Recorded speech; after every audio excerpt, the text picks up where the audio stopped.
ભારત પાકિસ્તાન યુદ્ધની પરિસ્થિતિ સર્જાઈ છે. જામનગરના ટાઉન હોલ વિસ્તારમાં સાયરન વાગ્યું છે. બપોરના 2:15 વાગ્યે સાયરન વાગ્યું. જામનગર પર હુમલાનું સાયરન વાગી રહ્યું છે. જામનગરમાં આપાતકાલીન સ્થિતિનું નિર્માણ થયું છે એવું કલેક્ટર કેતન ઠક્કર દ્વારા કહેવામાં આવ્યું છે. જામનગરના લોકોને સાવધાન રહેવા અને ઘરની બહાર ન નીકળવા માટે સૂચન પણ કરવામાં આવ્યું છે.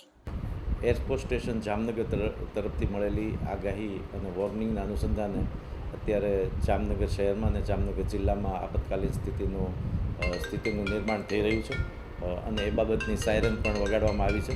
તમામ નાગરિકોને આથી અપીલ કરવામાં આવે છે કે સુરક્ષિત સ્થળે રહે અને સુરક્ષિત સ્થળે નિવાસ કરે અને કોઈપણ વ્યક્તિ બહાર ન રહે. તમામ વેપાર અને ધંધાના વ્યક્તિઓને વિનંતી છે કે આજનો દિવસ એમની વેપાર અને વાણિજ્યની પ્રવૃત્તિઓ બંધ રાખી અને બને ત્યાં સુધી સુરક્ષિત રીતે જ રહે. જિલ્લા વહીવટીતંત્ર તમામ પ્રકારની ચેલેન્જને પહોંચી વળવા માટે સક્ષમ છે અને તમામ તકેદારીઓના પગલાં લેવામાં આવી રહ્યા છે. આભાર.